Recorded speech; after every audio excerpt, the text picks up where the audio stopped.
학생 승인 거절이야. 다른 사람 카드 훔쳤어? 마트 계산대 앞에서 14살 소년의 손이 떨렸고 등에 업힌 5살 여동생은 오빠의 등을 꽉 움켜쥐고 있었습니다. 엄마 명의로 된 체크카드는 차갑게 거절당했고 뒤에 줄 서 있던 사람들의 혀를 차는 소리가 소년의 귀를 찔렀습니다. 그때 마트 입구 쪽에서 직원들이 일렬로 서며 누군가를 맞이하기 시작했고 정장을 입은 한 남자가 천천히 걸어 들어왔습니다. 강민준, 이 마트 체인의 소유주이자 냉혈한으로 소문난 재벌 회장이었습니다. 그는 계산대를 지나치다 우연히 소년과 눈이 마주쳤고 등에 업힌 어린 여자아이의 얼굴을 본 순간 그 자리에서 얼어붙고 말았습니다. 그 아이의 눈빛은 거울을 보는 것처럼 자신과 똑같았고 회장은 떨리는 입술로 중얼거렸습니다. 설마 내 아이들인가? 이 믿을 수 없는 반전의 전체 이야기가 궁금하시다면 잠시 구독 버튼을 눌러주세요. 평범해 보이는 사람들의 숨겨진 이야기를 매일 전해드립니다. 이야기는 그로부터 일주일 전으로 거슬러 올라갑니다. 오후 3시 반 중학교 정문 앞에는 학부모들의 차량이 줄지어 서 있었고 아이들은 저마다 부모의 품으로 달려가고 있었습니다. 하지만 이준혁은 그 풍경을 멀리서 바라보며 배낭끈을 고쳐 맸고 유치원이 있는 반대편 골목을 향해 천천히 걸어갔습니다.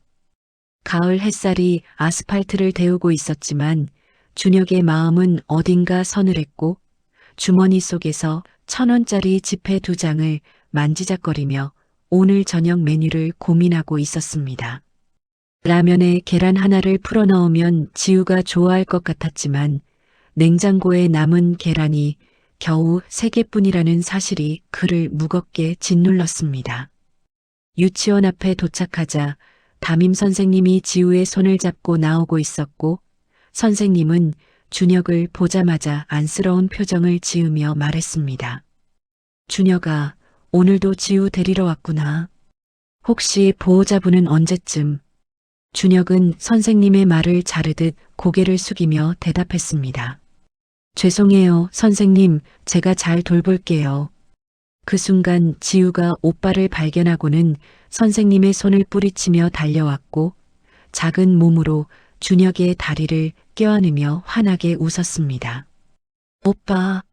준혁은 그제야 얼굴에 미소를 지으며 지우를 번쩍 들어 올려 등에 업었고 지우는 오빠의 목을 감싸며 얼굴을 그의 등에 파묻었습니다.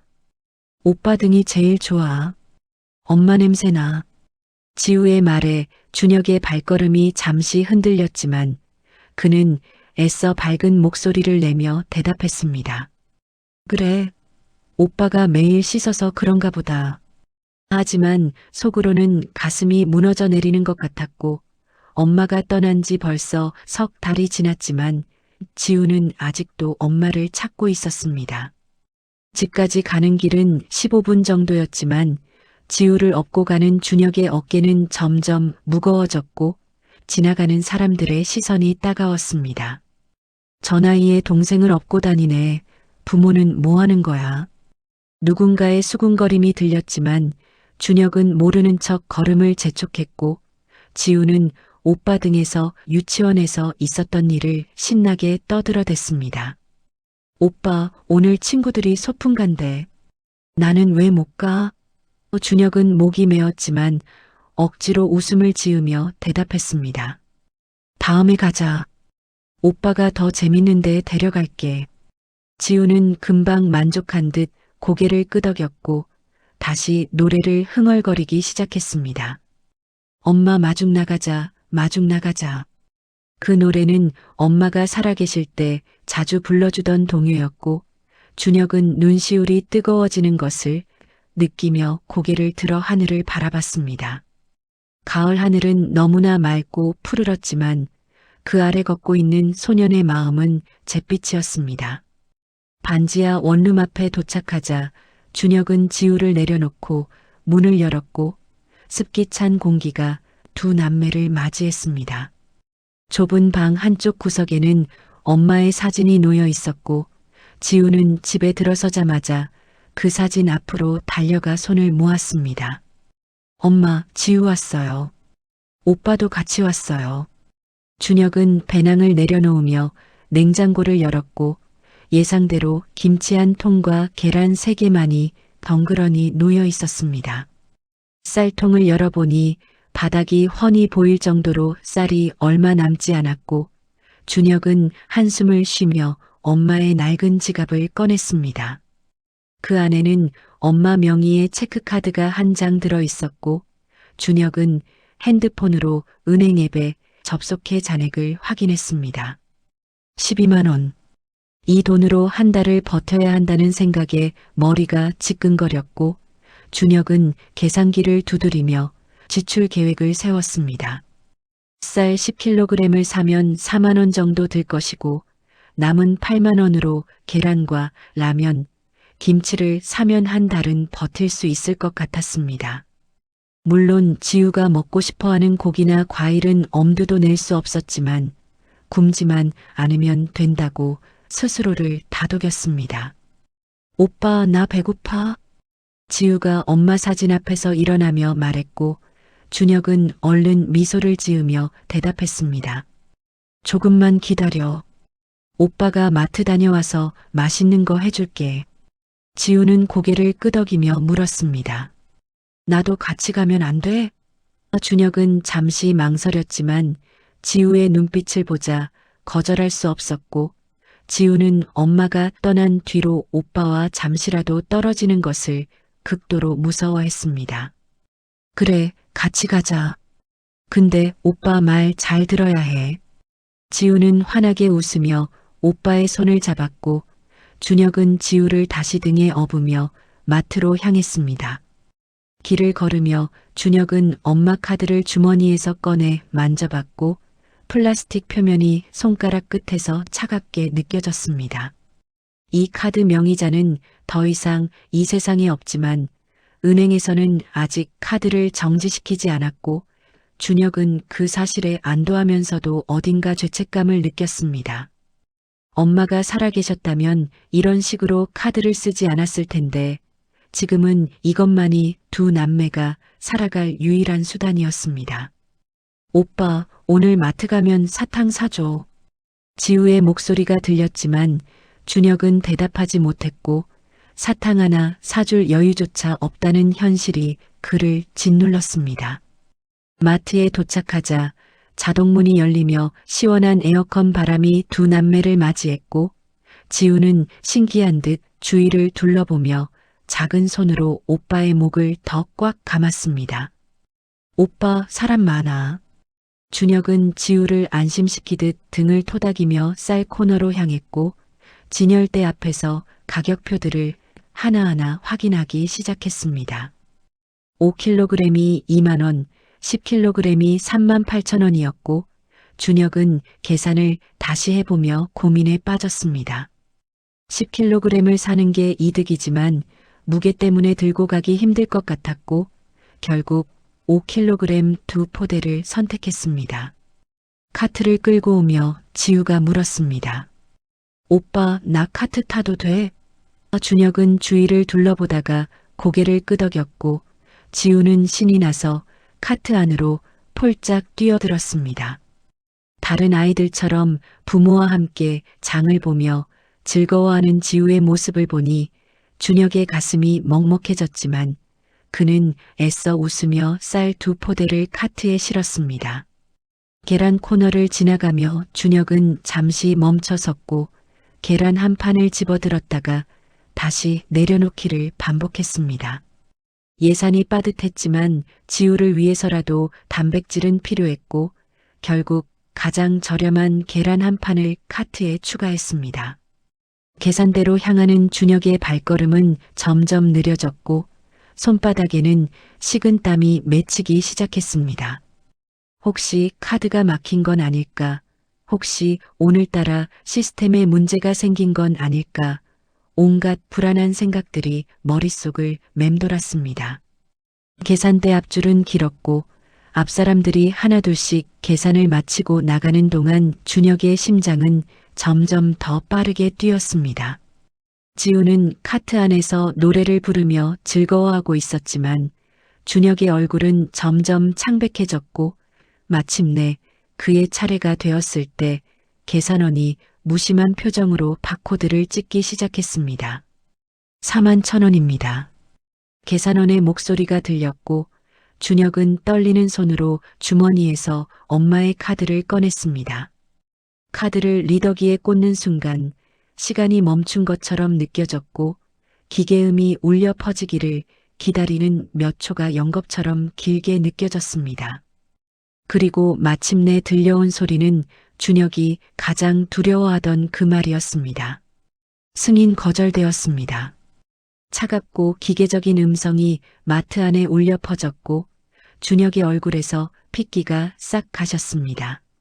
계산원은 무표정한 얼굴로 카드를 빼내어 다시 한번 시도해 보려 했지만 준혁은 이미 무슨 일이 벌어진 건지 알고 있었습니다.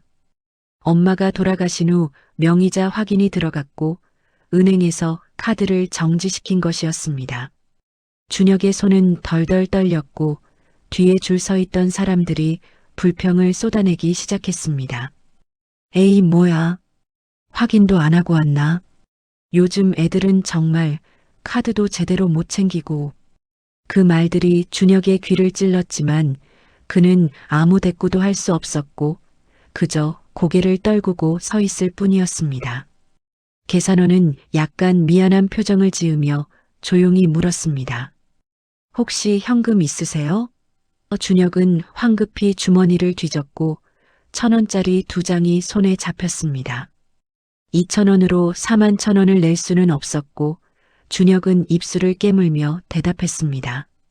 집에 가서 가져와야 할 것 같아요. 그때 마트 경비 아저씨가 성큼성큼 다가왔고 그의 얼굴에는 짜증이 가득했습니다. 학생, 확인도 안 하고 계산대까지 온 거야? 뒤에 사람들 기다리잖아. 준혁은 고개를 더욱 숙이며 떨리는 목소리로 사과했습니다. 죄송합니다. 카트 안에 앉아있던 지우는 오빠의 낯빛이 이상한 것을 눈치채고 불안한 표정으로 물었습니다. 오빠 왜 그래? 준혁은 애써 웃으며 대답했습니다. 괜찮아, 지우야. 오빠가 카드를 잘못 가져온 것 같아. 하지만 지우는 오빠의 떨리는 목소리를 듣고 더욱 불안해졌고 카트에서 내려와 오빠의 바지를 꽉 잡았습니다. 경비 아저씨는 팔짱을 끼고 준혁을 노려보며 말했습니다. 그럼 빨리 쌀이랑 계란 두고 가. 뒤에 손님들 불편하잖아. 준혁은 쌀 2포대를 바라봤고 저것만 있으면 한 달을 버틸 수 있다는 생각에 가슴이 무너져 내리는 것 같았습니다. 하지만 어쩔 도리가 없었고 준혁은 천천히 지우를 안아들어 카트에서 완전히 내렸습니다. 죄송합니다. 다음에 올게요. 뒤에 줄 서 있던 중년 여자가 혀를 차며 말했습니다. 부모는 뭐하고 애들만 보내는 건지 참. 그 말이 준혁의 가슴을 날카롭게 찔렀지만 그는 아무 말도 할 수 없었습니다. 엄마는 이미 이 세상 사람이 아니었고 아빠라고 불렀던 이재훈 아저씨도 5년 전에 산업재해로 세상을 떠났습니다. 준혁은 지우를 꽉 안아들고 마트 밖으로 나왔고 자동문이 닫히는 순간 참았던 눈물이 터져 나올 것 같았지만 꾹 참았습니다. 지우 앞에서만큼은 강한 오빠여야 했고 울면 안 된다고 스스로를 다그쳤습니다. 마트 밖 벤치에 지우를 앉히고 준혁도 그 옆에 털썩 주저앉았고 가을 바람이 두 남매의 머리카락을 흩날렸습니다. 지우는 오빠의 얼굴을 올려다보며 조심스럽게 물었습니다. 오빠, 우리 쌀 못 사? 준혁은 억지로 웃으며 대답했습니다. 아니야. 다음에 사자. 오늘은 오빠가 카드를 잘못 가져왔나 봐. 지우는 고개를 끄덕이며 오빠의 손을 잡았고 작은 손이 따뜻했지만 준혁의 마음은 얼어붙은 것처럼 차가웠습니다. 어떻게 해야 할지 막막했고 집에 남은 돈은 2,000원 뿐이었습니다. 그 돈으로는 라면 한 봉지밖에 살 수 없었고 쌀은 엄두도 낼 수 없었습니다. 그때 마트 입구 쪽에서 갑자기 소란이 일었고 준혁은 고개를 들어 그쪽을 바라봤습니다. 직원들이 일렬로 서서 누군가를 맞이하고 있었고 지배인으로 보이는 사람이 깍듯하게 고개를 숙이며 말했습니다. 회장님, 오늘 시찰 나오신다는 연락을 미리 주셨으면 좋았을 텐데요. 준혁은 별 관심 없이 고개를 돌리려 했지만 마트 안으로 들어서는 한 남자의 모습이 눈에 들어왔습니다. 정장을 말끔하게 차려입은 40대 초반의 남자였고 차갑고 날카로운 인상이 범접하기 어려운 분위기를 풍겼습니다. 강민준, 이 마트 체인의 소유주이자 강민준 그룹의 회장이었습니다. 그는 직원들의 인사를 무심하게 받으며 마트 안으로 들어갔고 비서실장으로 보이는 남자가 그의 뒤를 따랐습니다. 준혁은 그런 사람들의 세계와 자신은 아무 상관이 없다고 생각하며 지우의 손을 잡고 일어났습니다. 가자, 지우야. 집에 가서 오빠가 라면 끓여줄게. 지우는 고개를 끄덕이며 오빠의 등에 올라탔고 준혁은 무거운 발걸음으로 집을 향해 걸었습니다. 석양이 지고 있었고 하늘은 붉게 물들어 있었지만 준혁의 마음은 어둠으로 가득했습니다. 그 시각 마트 안으로 들어간 강민주는 직원들의 안내를 받으며 매장을 둘러보고 있었습니다. 그는 냉동식품 코너를 지나고 과일 코너를 확인했지만 사실 별로 관심이 없었습니다. 정기 시찰은 그저 형식적인 것이었고 그의 마음은 이미 오래전부터 어딘가 다른 곳에 가 있었습니다. 20년 전 대학 시절 사랑했던 여자의 얼굴이 떠올랐고 이연주라는 이름이 가슴속 깊은 곳에서 아려왔습니다. 그녀를 잊으려 노력했지만 불가능했고 정략 결혼으로 맺어진 아내와는 이미 오래전부터 별거 중이었습니다. 강민주는 계산대 쪽으로 걸어가며 직원들의 응대 태도를 확인하고 있었고 그때 계산대 직원 한 명이 무언가를 주우며 중얼거리는 소리가 들렸습니다. 아까 그 학생이 떨어뜨리고 간 건가? 강민주는 무심코 그쪽을 바라봤고 계산원 손에 들린 체크카드가 눈에 들어왔습니다. 카드 명의는 이연주였고 강민준의 발걸음이 멈췄습니다. 심장이 쿵 하고 내려앉는 것 같았고 그는 계산원에게 다가가 날카로운 목소리로 물었습니다. 그 카드 누가 쓰던 거죠? 계산원은 갑자기 회장이 말을 거는 바람에 깜짝 놀라며 대답했습니다. 아까 중학생 정도 되는 남학생이 쓰려다가 승인 거절되고 나간 카드예요. 떨어뜨리고 간 것 같은데. 강민주는 카드를 받아들고 명의를 다시 확인했습니다. 이연주. 그 이름은 20년 동안 그의 가슴속에 새겨져 있던 이름이었고 설마 하는 생각이 머릿속을 스쳤습니다. 혹시 같은 이름을 가진 다른 사람일 수도 있었지만 가슴 한쪽에서 불길한 예감이 밀려왔습니다. 강민주는 비서실장에게 눈짓을 했고 한지우는 재빠르게 다가와 낮은 목소리로 물었습니다. 무슨 일이십니까? 이 카드 명의자 조사해봐. 당장. 강민준의 목소리는 떨리고 있었고 한지우는 회장의 심상치 않은 표정을 보며 고개를 끄덕였습니다. 알겠습니다. 강민주는 카드를 주머니에 넣고 마트 밖으로 나왔고 주차장에 서서 멀어져 가는 석양을 바라봤습니다. 만약 그 카드의 주인이 정말 자신이 알던 이연주라면 왜 중학생 아이가 그 카드를 쓰고 있었던 걸까? 온갖 생각이 머릿속을 어지럽혔고 강민주는 주먹을 쥐었다 폈다를 반복하며 한지훈의 연락을 기다렸습니다. 1시간쯤 지났을까 한지훈의 전화가 울렸고 강민주는 재빨리 받았습니다. 어떻게 됐어? 한지훈의 목소리는 침통했고 그는 천천히 입을 열었습니다. 회장님, 이연주 씨 3달 전에 교통사고로 돌아가셨습니다. 강민준의 손에서 핸드폰이 떨어질 뻔했고 세상이 무너지는 것 같았습니다. 뭐라고? 한지우는 계속 말을 이었습니다. 유족으로 아들 이준혁 14살, 딸 이지우 5살이 남았고 현재 2아이만 살고 있는 것으로 확인됩니다. 강민주는 차에 기대어 겨우 몸을 지탱했고 눈앞이 캄캄해졌습니다. 아이들, 나이가 어떻게 되나고? 강민준의 목소리는 떨리고 있었고 한지우는 잠시 망설이다가 대답했습니다. 큰아들이 14살입니다.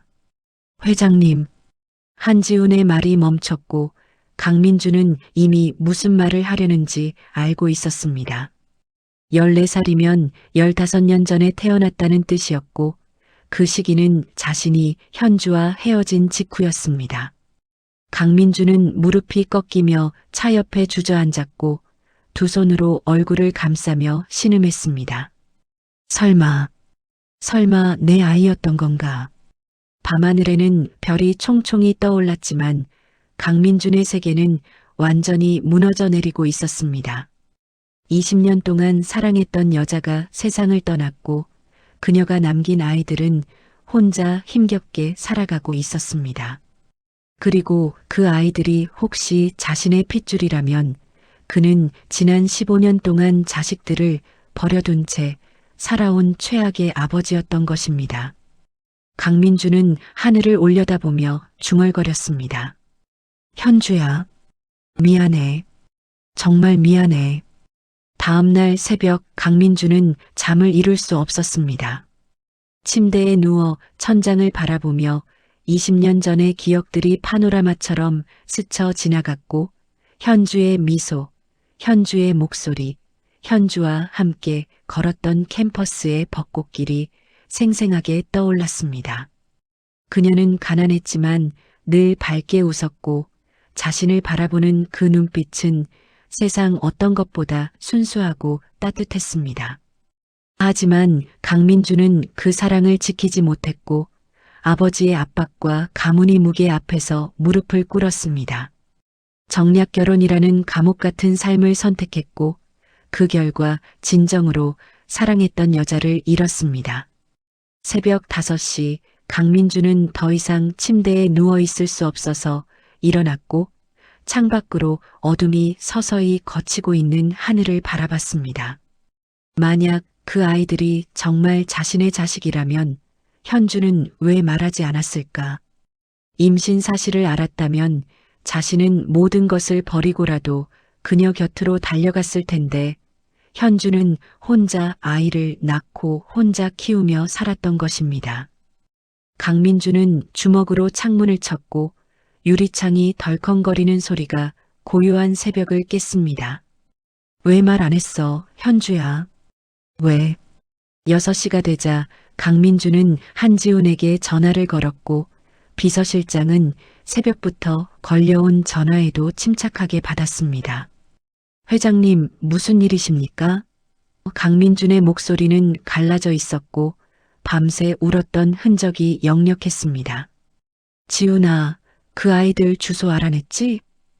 한지훈은 잠시 망설이다가 대답했습니다. 예, 확인했습니다. 반지하 원룸에 살고 있고 주변 이웃들 말로는 3달 전부터 아이들만 지내고 있다고 합니다.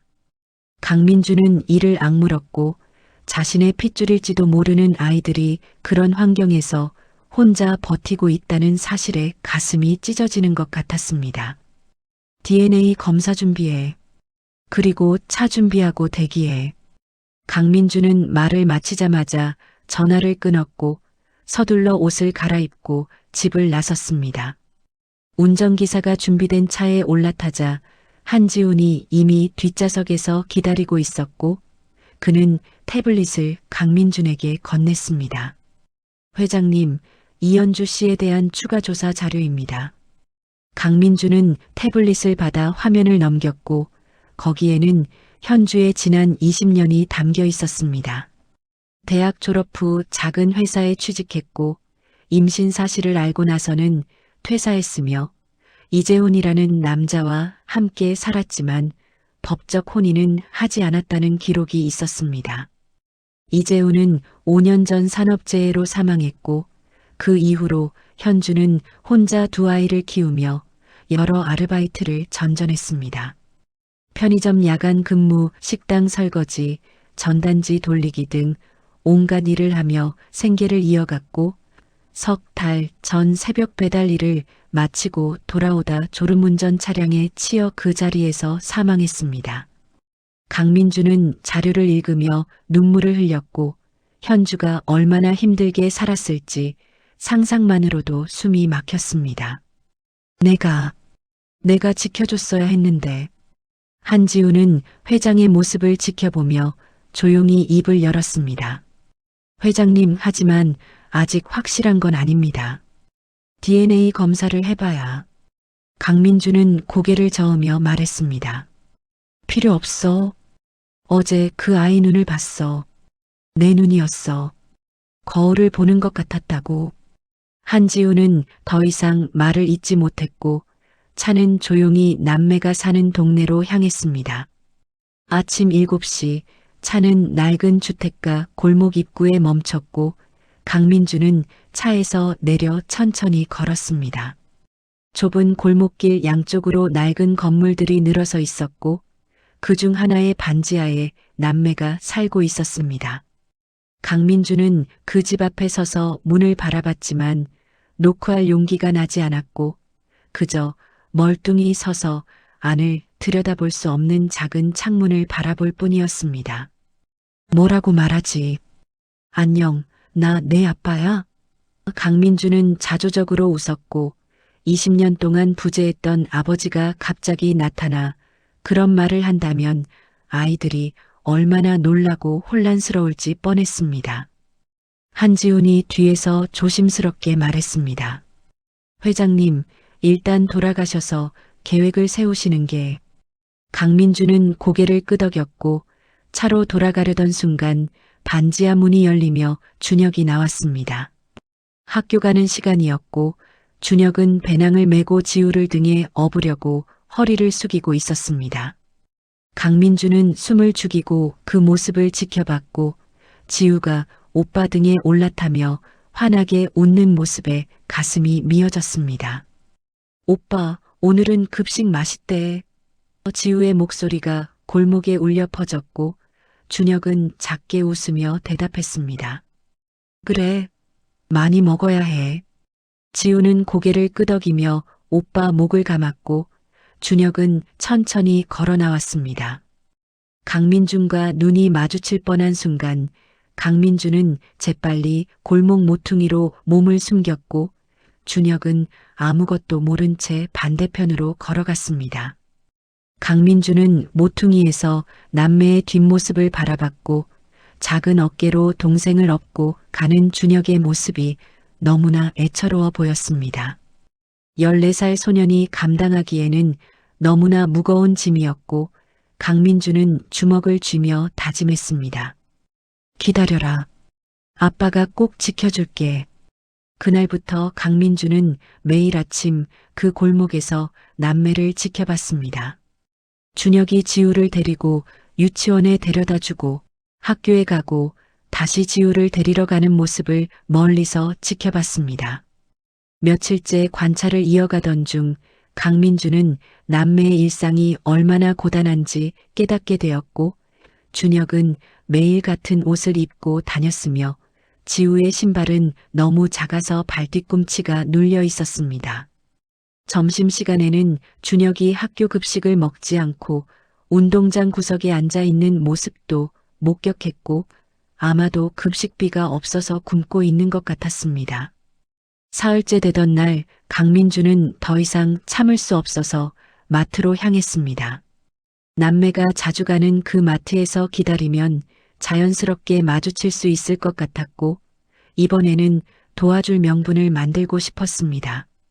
오후 4시 강민주는 마트 안을 천천히 걸으며 남매를 기다렸고 직원들은 회장이 갑자기 또 나타난 것에 당황해했지만 감히 물어볼 수 없었습니다. 1시간쯤 지났을까 마트 입구로 준혁이 지우를 업고 들어왔고 강민주는 심장이 쿵 하고 뛰는 것을 느꼈습니다. 준혁은 쌀 코너로 가지 않고 계란 코너로 향했고 가장 저렴한 계란 한 판을 집어들었습니다. 강민주는 멀리서 그 모습을 지켜보다가 슬쩍 계란 코너로 다가갔고 준혁 옆에서 계란을 고르는 척하며 기회를 엿봤습니다. 준혁은 강민준을 의식하지 못했고 계란을 들고 계산대로 향했습니다. 강민준도 아무거나 집어들고 뒤따라갔고 준혁이 계산을 하려는 순간 강민준은 자연스럽게 다가가 말을 걸 기회를 노렸습니다.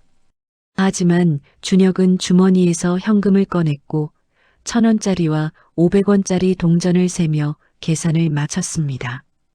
2,500원, 계란 한 판 값이었고 준혁은 계란을 조심스럽게 들고 지우를 다시 업으려 했습니다. 그때 강민준이 다가가 말을 걸었습니다. 학생, 혹시 도움이 필요해? 준혁은 깜짝 놀라며 고개를 들었고 강민준과 눈이 마주쳤습니다. 준혁은 머뭇거리며 대답했습니다. 아니요. 괜찮습니다. 강민준은 준혁의 얼굴을 자세히 봤고 현주의 눈매가 그대로 보였습니다. 눈물이 핑 돌았지만 참았고 강민준은 최대한 자연스러운 목소리로 말했습니다. 계란 들고 애 업기 힘들 텐데 내가 차로 바래다 줄까? 준혁은 고개를 저으며 뒤로 물러섰습니다. 괜찮습니다. 저희 집 가까워요. 지우가 강민준을 보며 고개를 갸우뚱했고 아저씨 어디서 봤어요? 하고 물었습니다. 강민준은 무릎을 꿇고 지우와 눈높이를 맞추며 대답했습니다. 아저씨가 여기 자주 와서 그럴 거야. 지우는 고개를 끄덕이며 웃었고 그 웃음이 너무나 현주를 닮아서 강민준은 숨이 막혔습니다. 준혁은 지우를 다시 업고 서둘러 마트를 나가려 했고 강민준은 그 뒷모습을 바라보며 한지훈에게 낮은 목소리로 말했습니다. 저 아이들 내가 꼭 찾을 거야. 아니, 찾은 게 아니라 지켜줄 거야. 일주일이 흘렀고 강민준은 매일 아침 남매의 집 근처를 배회하며 그들의 일상을 지켜봤습니다. 한지우는 회장의 이런 모습을 처음 봤고 냉철하기로 유명했던 사람이 아이들 때문에 밤잠을 설치고 식사도 제대로 하지 못하는 모습에 안타까움을 느꼈습니다. 강민주는 DNA 검사를 하고 싶었지만 아이들에게 다가갈 명분이 없었고 무작정 나타나서 내 아빠야라고 말할 수도 없는 노릇이었습니다. 그저 멀리서 지켜보며 아이들이 무사히 하루를 보내는지 확인하는 것만으로도 가슴이 저며왔고 특히 준혁이 지우를 업고 힘겹게 걷는 모습을 볼 때마다 달려가서 대신 업어주고 싶은 충동을 억누르기가 힘들었습니다. 그러던 어느 날 오후 강민주는 평소처럼 마트 근처에서 대기하고 있었고 준혁과 지우가 마트로 들어가는 모습을 멀리서 지켜봤습니다. 오늘은 왠지 준혁의 발걸음이 더 무거워 보였고 지우를 업은 어깨가 평소보다 더 축 처져 있었습니다. 강민주는 남매가 마트 안으로 들어간 뒤 조심스럽게 뒤따라 들어갔고 이번에는 선글라스를 쓰고 모자를 눌러 써서 눈에 띄지 않게 했습니다. 준혁은 쌀 코너로 향했고 5kg짜리 쌀 2포대를 카트에 실었습니다. 지우는 카트 안에 앉아서 신이 나서 주위를 둘러보고 있었고 오빠가 쌀을 싣는 동안 오빠 오늘은 쌀 살 수 있어? 라고 물었습니다. 준혁은 고개를 끄덕이며 대답했습니다. 응, 오빠가 돈 모았어. 하지만 그의 얼굴에는 불안함이 가득했고 주머니 속 현금을 만지작거리며 다시 한번 확인하는 모습이 보였습니다. 강민주는 멀리서 그 모습을 지켜보며 가슴이 아팠고 저 어린 나이에 생활비를 걱정하며 장을 봐야 하는 현실이 너무나 가혹했습니다. 준혁은 계산대로 향했고 강민준도 적당한 거리를 두고 뒤따라갔습니다. 계산원이 바코드를 찍기 시작했고 6만 1,000원입니다라는 말이 들렸습니다. 준혁은 주머니에서 현금을 꺼냈고 1,000원짜리와 10,000원짜리를 꺼내 세기 시작했습니다. 하지만 아무리 세어봐도 5만 원밖에 없었고 준혁의 얼굴이 창백해졌습니다. 계산원은 잠시 기다리다가 조심스럽게 물었습니다. 손님 부족한데요? 준혁은 당황해서 다시 주머니를 뒤졌지만 더 이상 나올 돈이 없었고 뒤에 줄 선 사람들이 불평을 쏟아내기 시작했습니다. 또야? 저번에도 저 애들 봤는데 확인도 안 하고 왔나 봐. 준혁은 고개를 숙이며 중얼거렸습니다. 죄송합니다. 계산 안 하고 갈게요. 그 순간 강민주는 더 이상 참을 수 없었고 사람들 사이를 헤치며 앞으로 나아갔습니다. 내가 낼게. 강민준의 목소리가 울려 퍼졌고 주변 사람들이 일제히 그를 바라봤습니다. 준혁도 놀라서 고개를 들었고 강민준과 눈이 마주쳤습니다. 강민준은 선글라스를 벗으며 계산원에게 카드를 내밀었고 저 학생 계산이랑 같이 해주세요라고 말했습니다. 계산원은 당황한 표정으로 카드를 받았고 곧바로 승인이 떨어졌습니다. 준혁은 어안이 벙벙한 표정으로 강민준을 바라봤고 왜 이러시는 건가요? 라고 물었습니다. 강민준은 준혁의 얼굴을 가만히 들여다보며 대답했습니다. 그냥 도와주고 싶어서. 지우가 카트에서 고개를 내밀며 강민준을 보고는 환하게 웃었습니다. 아저씨, 저번에 봤던 아저씨. 강민준은 지우를 보는 순간 눈시울이 뜨거워졌고 이 아이가 자신의 딸이라는 확신이 더욱 강해졌습니다. 지우의 눈, 웃는 모습, 말투 하나하나가 어린 시절 현주와 너무나 닮아 있었습니다. 강민주는 무릎을 꿇고 지우와 눈높이를 맞추며 물었습니다. 이름이 뭐야? 지우는 수줍게 웃으며 대답했습니다. 이지우요. 강민주는 그 이름을 되뇌이며 눈물을 참았고 준혁이 황급히 지우를 카트에서 내리며 말했습니다. 지우야, 조용히 해. 주변 사람들은 이 광경을 신기하게 쳐다보고 있었고 누군가는 저 사람 회장님 아니야? 라고 수군거렸습니다. 강민주는 그런 시선들을 신경 쓰지 않고 준혁에게 다가가 조용히 말했습니다. 밖에서 잠깐 얘기 좀 할까? 준혁은 경계하는 눈빛으로 강민준을 바라봤지만 방금 자신의 계산을 대신 해준 사람을 무작정 거절할 수도 없었습니다. 결국 준혁은 고개를 끄덕였고 지우를 업고 강민준을 따라 마트 밖으로 나갔습니다. 강민준은 마트 옆 작은 공원 벤치로 안내했고 준혁과 지우를 앉힌 뒤 자신도 그 옆에 조심스럽게 앉았습니다. 한동안 침묵이 흘렀고 준혁이 먼저 입을 열었습니다. 감사합니다. 돈은 꼭 갚을게요. 강민주는 고개를 저으며 대답했습니다. 갚을 필요 없어. 그냥 도와주고 싶었을 뿐이야. 준혁은 의아한 표정으로 물었습니다. 왜요? 저희를 왜 도와주시는 건데요? 강민주는 잠시 망설이다가 조심스럽게 말을 꺼냈습니다. 너희 엄마, 이현주 씨를 알았거든. 그 말에 준혁의 눈이 커졌고 지우도 오빠 무릎에 앉아서 강민준을 빤히 쳐다봤습니다. 어떻게 우리 엄마를 아세요? 준혁의 목소리에는 경계심이 가득했고 강민준은 천천히 과거를 꺼내기 시작했습니다. 너희 엄마랑 대학교 때 같은 과였어. 아주 오래전 일이지만. 강민준의 목소리는 떨렸고 과거의 기억들이 물밀듯 밀려왔습니다.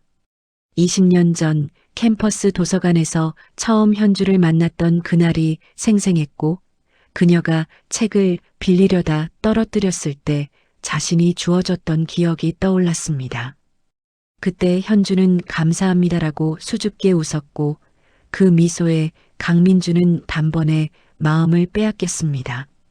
준혁은 강민준의 표정을 유심히 살피며 물었습니다.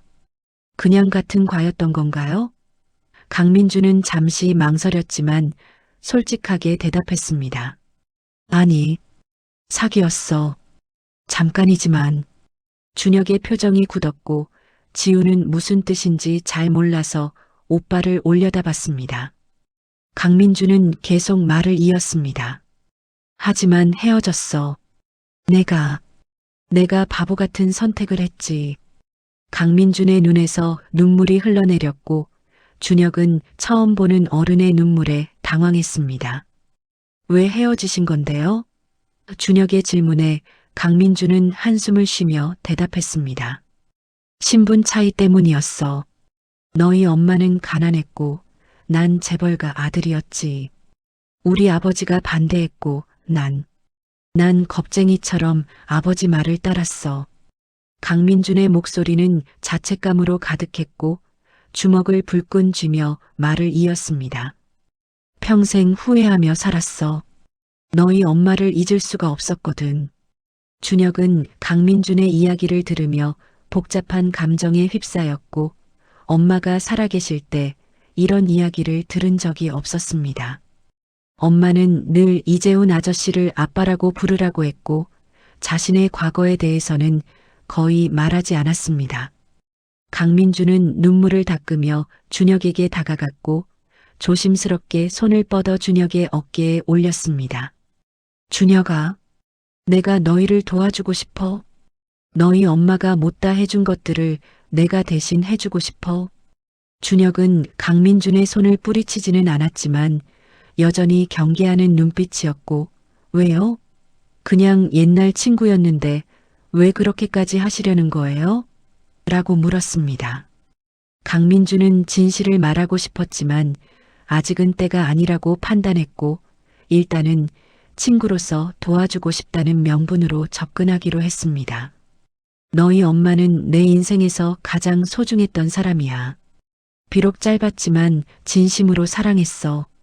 그런데 그 사람이 세상을 떠났다는 소식을 들었을 때 강민준은 말을 잇지 못하고 흐느꼈고 준혁은 그 모습을 보며 마음이 조금씩 누그러졌습니다.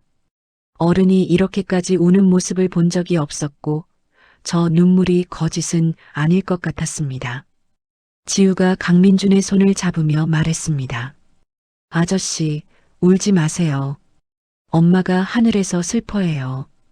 강민준은 지우의 작은 손을 잡으며 더욱 울음을 터뜨렸고 이 아이가 자신의 딸이라는 확신이 뼛속까지 파고들었습니다. 준혁은 잠시 고민하다가 조심스럽게 말했습니다. 도와주신다는 게 어떤 건데요? 강민준은 눈물을 닦으며 차분하게 대답했습니다. 생활비 걱정 없게 해주고 싶어? 학비도 밥도 옷도 모두 내가 책임질게. 준혁은 고개를 저으며 말했습니다. 그럴 순 없어요. 저희가 아저씨한테 신세질 이유가 없잖아요. 강민준은 준혁의 자존심을 이해했고 다른 방법을 제시했습니다. 그럼 이렇게 하자. 일단 내가 도와주고 나중에 내가 크면 갚아도 돼. 빌려주는 거라고 생각해. 준혁은 여전히 망설였지만 현실적으로 선택의 여지가 없었고 집에 남은 돈은 거의 바닥났으며 이대로 가다가는 한 달도 버티기 힘들 것 같았습니다. 결국 준혁은 고개를 끄덕이며 작은 목소리로 말했습니다. 알겠습니다. 하지만 꼭 갚을게요.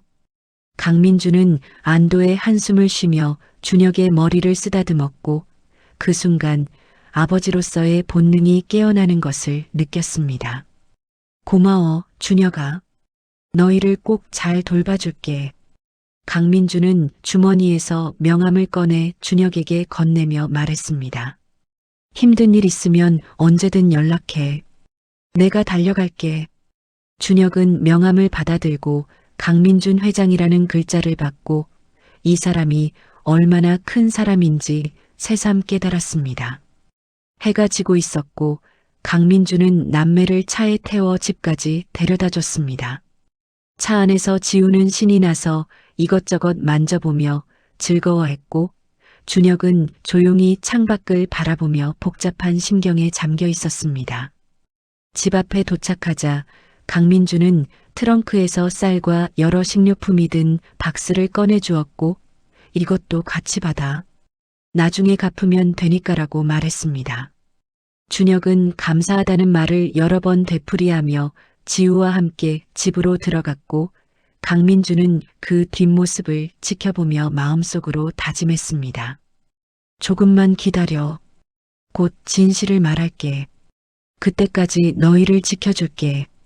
차는 천천히 골목을 빠져나갔고, 강민준의 눈에서는 여전히 눈물이 흘러내리고 있었습니다. 그날 밤 준혁은 잠을 이룰 수 없었습니다. 침대에 누워 천장을 바라보며 오늘 만났던 강민준이라는 사람에 대해 생각했고, 엄마를 사랑했다는 그 남자의 눈물이 자꾸만 떠올랐습니다. 엄마는 살아계실 때 자신의 과거에 대해 거의 말하지 않았고, 이재훈 아저씨를 아빠라고 부르라고 했지만 준혁은 어렴풋이 알고 있었습니다. 이재훈 아저씨가 진짜 아빠가 아니라는 것을, 하지만 그 사실을 입 밖에 낸 적은 한 번도 없었고, 엄마가 힘들어할까봐 모르는 척했습니다. 옆에서는 지우가 새근새근 잠들어 있었고, 작은 손으로 엄마 사진을 꼭 안고 자는 모습이 준혁의 가슴을 아프게 했습니다. 다음 날 아침 준혁은 평소보다 일찍 일어나 지우를 깨웠고, 오늘은 강민준 회장이 준 식료품으로 제대로 된 아침을 차릴 수 있었습니다. 계란 후라이와 햄 그리고 따뜻한 밥이 상에 올라갔고, 지우는 눈을 반짝이며 오빠, 오늘 진짜 맛있겠다 라고 말했습니다. 준혁은 억지로 웃으며 지우의 머리를 쓰다듬었지만 마음 한편으로는 이렇게 남의 도움을 받는 것이 과연 옳은 일인지 고민이 되었습니다. 하지만 현실은 냉혹했고 자존심만 세우다가는 지우와 함께 굶어야 할 판이었습니다.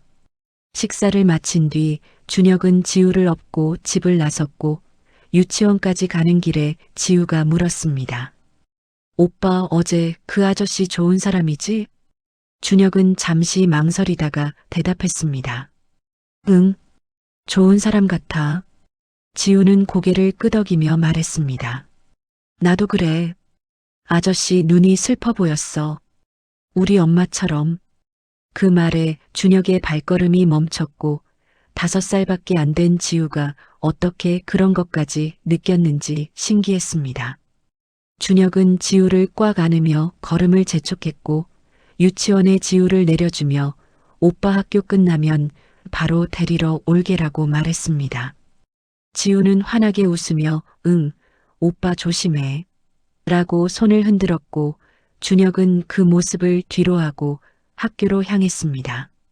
그 시각 강민주는 회사 회장실에 앉아 있었지만 일에 집중할 수 없었습니다. 어젯밤 준혁과 지우를 집까지 데려다 준 뒤로 계속 그 아이들 생각뿐이었고, 특히 지우의 맑은 눈동자가 자꾸만 떠올랐습니다. 한지훈이 서류를 들고 들어왔고, 회장님, 오늘 오전 회의가 있습니다라고 조심스럽게 말했습니다. 강민주는 고개를 끄덕이며 자리에서 일어났지만 회의실로 가는 동안에도 머릿속은 온통 남매 생각뿐이었습니다. 회의가 시작되었고 임원들이 분기 실적에 대해 보고했지만 강민준의 귀에는 아무것도 들어오지 않았습니다. 그저 멍하니 창밖을 바라보며 준혁이 지우를 업고 걷던 모습을 떠올리고 있었고, 한지훈이 옆에서 조용히 팔을 건드려야 정신을 차렸습니다. 회의가 끝나고 회장실로 돌아온 강민주는 한지훈에게 말했습니다. 지훈아, DNA 검사 준비해. 더 이상 미룰 수 없어.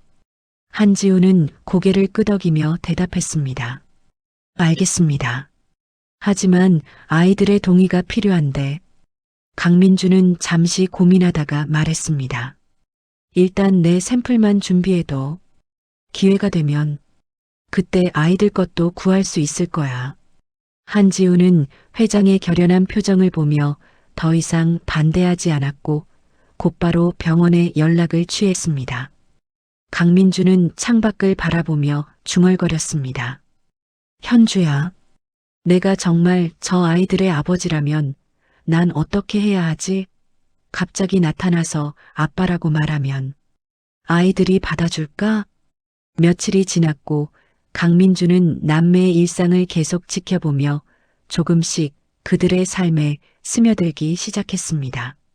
학교 앞에서 우연을 가장의 준혁을 만났고 저녁 먹었냐고 물으며 자연스럽게 식사를 대접했습니다. 처음에는 거절하던 준혁도 점점 마음을 열기 시작했고 강민준과 함께 식사하는 것이 익숙해졌습니다. 지우는 강민준을 만날 때마다 환하게 웃으며 아저씨라고 달려왔고 강민준은 그때마다 가슴이 터질 것 같았습니다. 이 아이가 자신의 딸이라는 확신은 날이 갈수록 강해졌고 지우의 모든 행동 하나하나가 어린 시절 현주와 너무나 닮아 있었습니다. 어느 날 저녁 강민주는 남매를 데리고 놀이공원에 갔습니다. 준혁은 처음에는 너무 과한 것 같아요라고 말했지만 지우가 너무나 가고 싶어 하는 바람에 결국 함께 가게 되었습니다. 놀이공원에 도착하자 지우는 신이 나서 이것저것 하고 싶다며 뛰어다녔고 강민주는 지우의 손을 잡고 회전목마로 향했습니다. 회전목마에 올라탄 지우는 환하게 웃으며 손을 흔들었고 강민주는 그 모습을 사진으로 남겼습니다. 준혁은 옆에서 그 광경을 바라보며 복잡한 표정을 지었고 강민준 회장이 왜 이렇게까지 자신들을 챙겨주는지 아직도 완전히 이해할 수 없었습니다. 단순히 엄마의 옛 친구라는 이유만으로 이렇게까지 할 수 있을까 하는 의문이 들었지만 지우가 행복해하는 모습을 보니 더 이상 거절할 수도 없었습니다.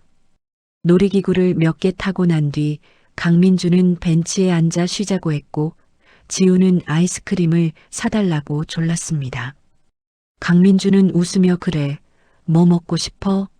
라고 물었고 지우는 딸기 아이스크림요. 라고 대답했습니다. 준혁도 함께 가려 했지만 강민준이 여기서 지우랑 기다려.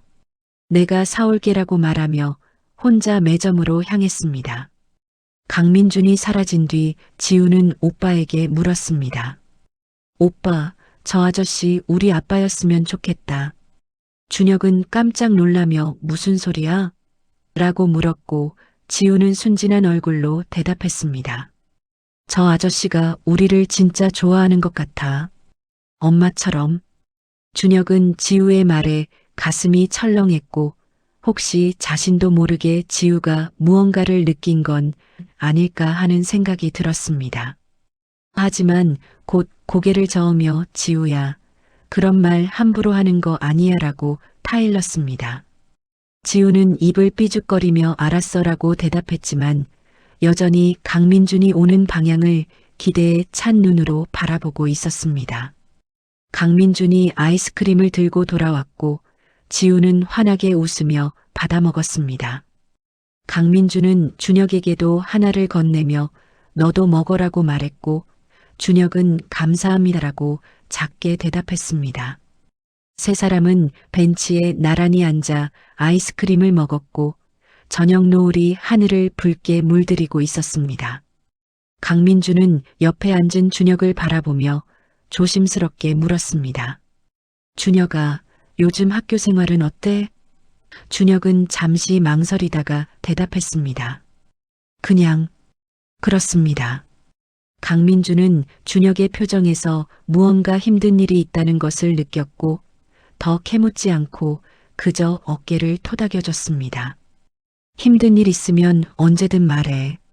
내가 도와줄게. 준혁은 고개를 끄덕였지만 마음속으로는 복잡한 감정이 소용돌이쳤고 학교에서 친구들이 너 부모 없다며? 라고 놀리는 일이 있었지만 강민준에게 차마 말할 수 없었습니다. 놀이공원에서의 하루가 끝나고 강민주는 남매를 집까지 데려다 줬고 차에서 내리기 전 준혁에게 봉투 하나를 건넸습니다. 이건 뭐예요? 준혁이 물었고 강민주는 생활비야. 부담 갖지 말고 받아라고 말했습니다. 준혁은 봉투를 열어보고 깜짝 놀랐습니다. 안에는 100만 원이 들어 있었고 준혁은 황급히 돌려주려 했습니다. 이건 너무 많아요. 받을 수 없어요. 하지만 강민주는 준혁의 손을 꽉 잡으며 말했습니다. 받아. 너희 엄마가 살아계셨다면 나한테 부탁했을 거야. 아이들 좀 도와달라고. 그러니까 이건 너희 엄마를 위한 거라고 생각해. 준혁은 더 이상 거절할 수 없었고 결국 봉투를 받아들었습니다. 강민주는 미소를 지으며 잘 자, 내일 또 보자라고 말했고 차는 천천히 골목을 빠져나갔습니다. 준혁은 봉투를 손에 쥐고 한참을 서 있었고 지우가 오빠 손을 잡으며 오빠 들어가자라고 말했습니다. 집으로 들어간 준혁은 봉투를 책상 위에 올려놓고 멍하니 바라봤고 이 돈이면 한동안 걱정 없이 지낼 수 있을 것 같았습니다. 하지만 동시에 이렇게 계속 도움만 받는 것이 과연 옳은 일인가 하는 죄책감도 들었습니다. 지우는 엄마 사진 앞에 앉아 기도하듯 말했습니다. 엄마, 오늘 우리 놀이공원 갔어. 진짜 재밌었어. 아저씨가 데려가 줬어. 엄마도 봤으면 좋았을 텐데. 준혁은 지우의 뒷모습을 바라보며 눈시울이 뜨거워졌고 엄마가 살아계셨다면 이런 행복한 순간을 함께 나눴을 텐데 하는 생각에 가슴이 아팠습니다. 그날 밤 준혁은 강민준 회장의 명함을 꺼내들고 한참을 바라봤고 이 사람이 단순히 엄마의 옛 친구 이상의 무언가가 아닐까 하는 의문이 머릿속을 떠나지 않았습니다. 다음 날 아침 강민주는 한지훈으로부터 전화를 받았습니다. 회장님, DNA 검사 준비 완료되었습니다. 이제 아이들의 샘플만 구하시면 됩니다. 강민주는 고개를 끄덕이며 대답했습니다. 알았어. 기회를 봐서 구해볼게. 하지만 어떻게 아이들 모르게 샘플을 구할 수 있을지 막막했고 자칫 잘못하면 아이들에게 의심을 살 수도 있었습니다. 강민주는 고민 끝에 다시 남매를 만나기로 했고 이번에는 건강검진을 핑계로 아이들의 혈액 샘플을 구하기로 마음먹었습니다. 오후가 되자 강민주는 준혁에게 전화를 걸었고 준혁아, 오늘 시간 있어? 너랑 지우 건강검진 한번 받게 해주고 싶은데 라고 말했습니다. 준혁은 잠시 망설이다가 괜찮으신가요? 너무 신경 써주시는 것 같아서 라고 대답했고 강민주는 괜찮아. 아이들 건강이 제일 중요하잖아 라고 말하며 준혁을 설득했습니다. 그렇게 해서 강민주는 남매를 데리고 병원으로 향했고 미리 준비해둔 VIP 검진실에서 검사가 진행되었습니다. 지우는 주사 바늘을 보고 겁을 먹었지만 강민준이 손을 꽉 잡아주며 괜찮아. 금방 끝나라고 달래자 용기를 냈습니다. 검사가 끝나고 강민주는 의사에게 슬쩍 샘플을 DNA 검사소로 보내달라고 부탁했고 의사는 회장의 부탁을 받들어 조용히 처리했습니다. 모든 검사가 끝난 뒤 강민주는 남매를 데리고 병원 근처 식당으로 가서 저녁을 먹었고 결과가 나오기까지는 일주일 정도 걸린다는 말을 들었습니다. 그 일주일이 강민준에게는 평생처럼 길게 느껴질 것이고 만약 결과가 양성으로 나온다면 그때는 진실을 말해야 할 것입니다. 준혁아, 지우야. 나는 너희의 진짜 아빠야. 일주일이 지나갔고 강민준에게는 그 어떤 시간보다도 길고 고통스러운 나날이었습니다. 매일 아침 눈을 뜨면 제일 먼저 한지훈에게 전화를 걸어 결과 나왔어? 라고 물었고 한지훈은 아직입니다. 회장님이라고 같은 대답을 반복했습니다. 회사 일은 손에 잡히지 않았고 회의 시간에도 멍하니 창밖만 바라보는 일이 많아졌습니다. 임원들은 회장의 이상한 행동에 수군거렸지만 감히 묻지 못했고 한지훈만이 회장의 마음을 이해하며 조용히 곁을 지켰습니다. 그 일주일 동안에도 강민주는 남매를 만났고 함께 식사를 하고 놀이터에서 시간을 보내며 점점 더 깊은 애정을 느꼈습니다.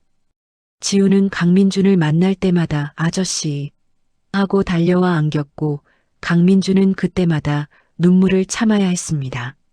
이 작은 아이가 자신의 딸이라는 확신은 이미 100%였지만 DNA 검사 결과라는 확실한 증거가 필요했습니다. 준혁은 여전히 경계심을 완전히 풀지 않았지만 예전보다는 훨씬 편안하게 강민준과 대화했고 학교에서 있었던 일들을 조금씩 이야기하기 시작했습니다. 어느 날 준혁이 조심스럽게 물었습니다. 회장님, 왜 저희한테 이렇게 잘해주시는 거예요? 정말 엄마 친구였다는 것뿐인가요? 강민주는 그 질문에 대답하지 못하고 잠시 침묵했고 준혁은 죄송합니다. 이상한 질문 드려서라고 말하며 고개를 숙였습니다. 강민주는 준혁의 어깨에 손을 올리며 천천히 말했습니다. 준혁아, 내가 너희 엄마를 얼마나 사랑했는지 말로 다 표현할 수 없어. 그 사람은 내 인생에서 가장 빛나던 시간이었고 그 사람을 잃은 건 내 인생 최대의 실수였어. 강민준의 목소리는 떨렸고 눈가에는 눈물이 맺혔습니다. 그래서 너희를 보면 너희 엄마가 보여. 특히 지우는 어릴 적 너희 엄마랑 똑같아. 준혁은 강민준의 진심 어린 눈빛을 보며 더 이상 의심하지 않기로 했고 감사합니다라고 작게 대답했습니다. 강민준은 준혁을 꽉 안아주고 싶었지만 참았고 아직 진실을 말할 때가 아니라고 스스로를 달랬습니다.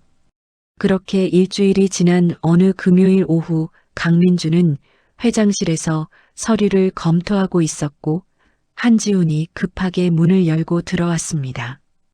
회장님, 결과가 나왔습니다. 강민준은 서류를 떨어뜨리며 벌떡 일어났고 한지훈에게 다가가 손을 내밀었습니다. 빨리 줘봐.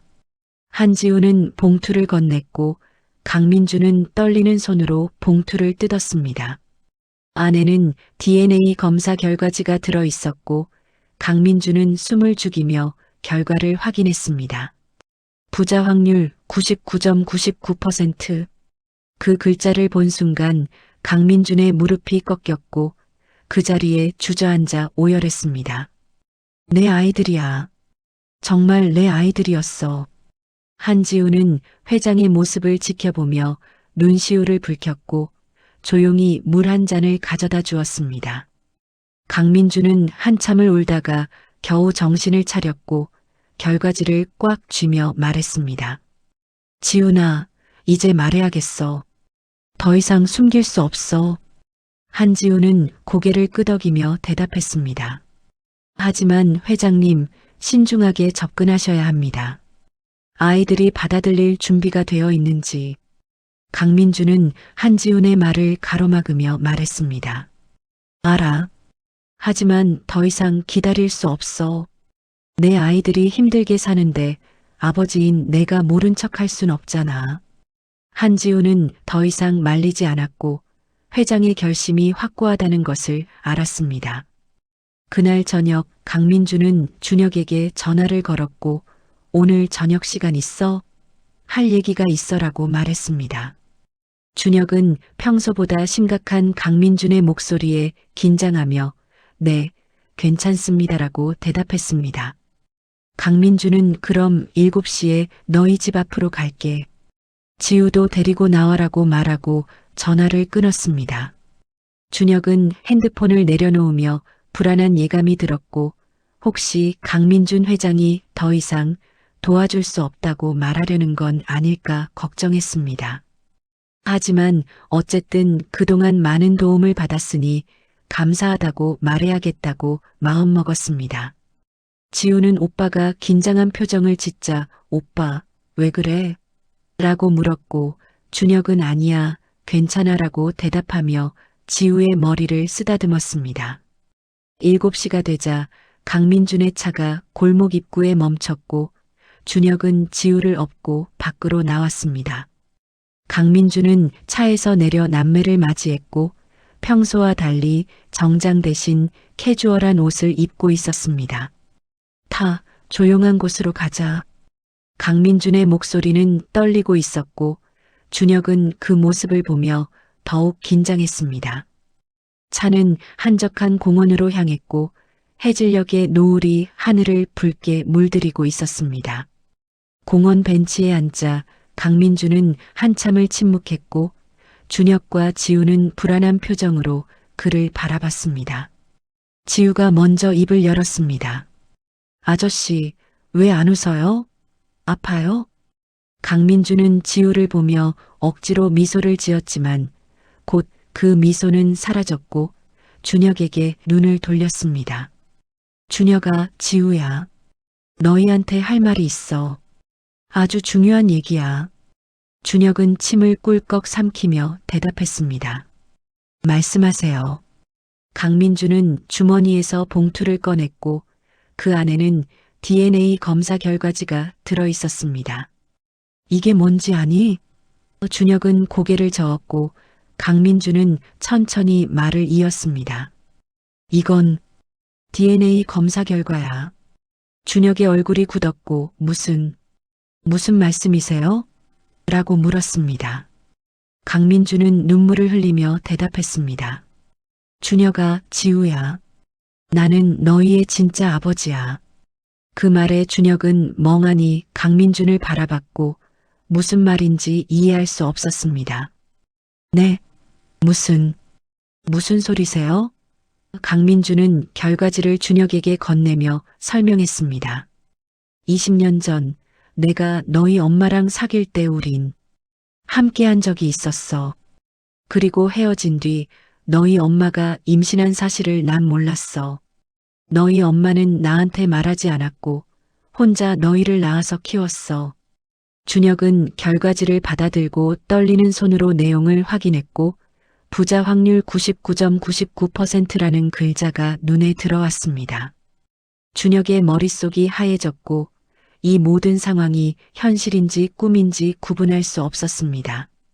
거짓말이에요. 이건 거짓말이에요.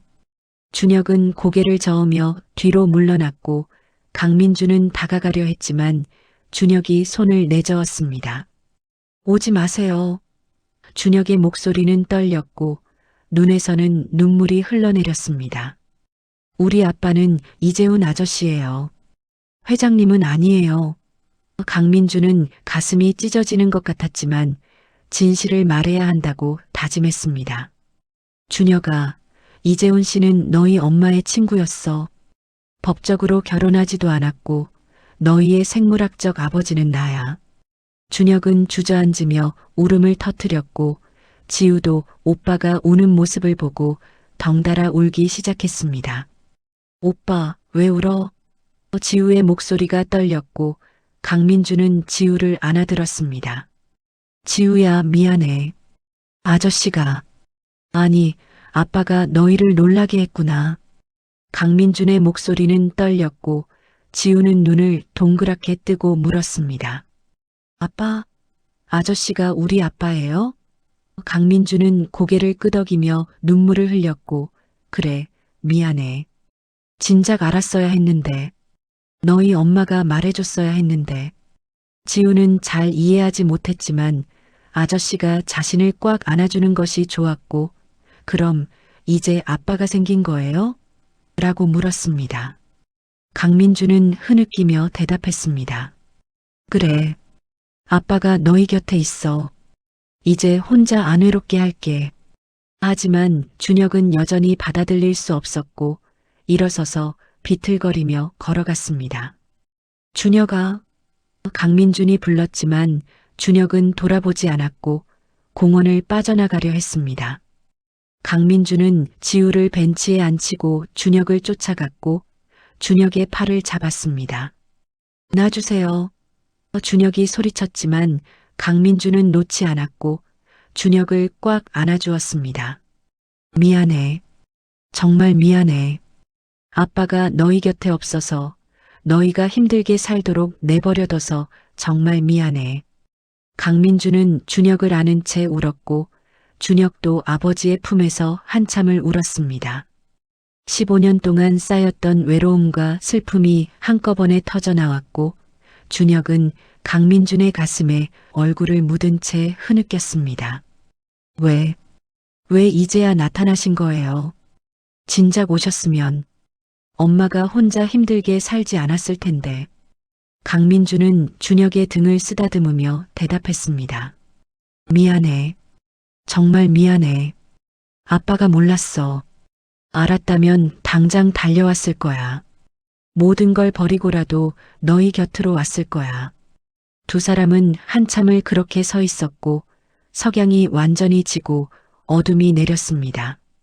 지우는 벤치에서 두 사람을 바라보고 있었고 잘 이해하지 못했지만 오빠와 아저씨가 화해한 것 같아 다행이라고 생각했습니다.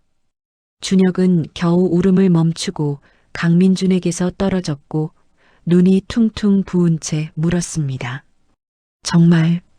정말 저희 아버지세요? 강민준은 고개를 끄덕이며 결과지를 다시 한번 보여줬습니다. 그래, 진짜야. 내가 내 아들이고 지우가 내 딸이야. 준혁은 결과지를 다시 들여다보고 이제야 모든 것이 이해되기 시작했습니다. 왜 강민준 회장이 그렇게 자신들을 챙겨줬는지, 왜 지우를 볼 때마다 눈물을 흘렸는지, 왜 자신에게 그렇게 많은 관심을 보였는지 모든 것이 설명되었습니다. 준혁은 천천히 고개를 들어 강민준을 바라봤고 처음으로 아버지라는 존재를 마주하고 있었습니다. 강민준은 준혁의 머리를 쓰다듬으며 말했습니다. 준혁아, 이제부터 아빠가 너희를 지켜줄게. 더 이상 혼자 힘들게 살게 하지 않을 거야. 약속해. 준혁은 고개를 끄덕이며 작은 목소리로 대답했습니다. 네, 아버지. 그 말을 듣는 순간 강민주는 다시 눈물을 흘렸고 준혁을 꽉 안아주었습니다. 멀리서 지우가 달려왔고 나도 안아줘 라고 외쳤습니다. 강민주는 웃으며 지우까지 안아들었고 세 사람은 어둠 속에서 서로를 꽉 껴안고 있었습니다. 시퀀스 755-1006 영자. 그날 밤 강민주는 남매를 집까지 데려다주지 않고 자신의 집으로 데려갔습니다. 고급 주택가에 위치한 넓은 저택이었고 준혁과 지우는 처음 보는 거대한 집에 입을 다물지 못했습니다. 여기가 회장님 집이에요? 준혁이 물었고 강민주는 웃으며 대답했습니다. 이제 회장님이 아니라 아빠라고 불러야지. 그리고 여기는 이제 너희 집이기도 해. 지우는 신이 나서 집안을 뛰어다녔고 넓은 거실과 큰 창문, 그리고 계단을 보며 감탄했습니다. 오빠, 여기 진짜 크다. 우리 여기서 살아? 준혁은 아직 모든 것이 낯설었지만 지우가 행복해하는 모습을 보니 조금씩 마음이 풀리는 것 같았습니다.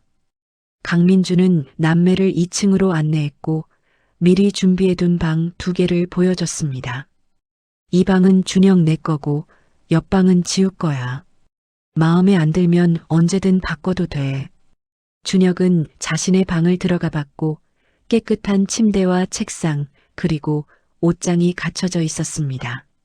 창문으로는 정원이 보였고 밤하늘의 별들이 반짝이고 있었습니다. 준혁은 이 모든 것이 꿈만 같았고 몇 시간 전만 해도 좁은 반지하에서 지우와 함께 자던 자신이 이제는 이렇게 큰 집에서 살게 된다는 사실이 믿기지 않았습니다. 지우는 자신의 방을 보고는 환호성을 질렀고 오빠, 내 방에 인형이 진짜 많아 라고 소리쳤습니다. 강민주는 미리 장난감과 인형들을 준비해뒀고 지우가 좋아할 만한 것들로 방을 가득 채워놨습니다. 저녁 식사 시간이 되었고 강민주는 주방에서 직접 요리를 했습니다. 준혁은 놀라며 직접 요리하세요?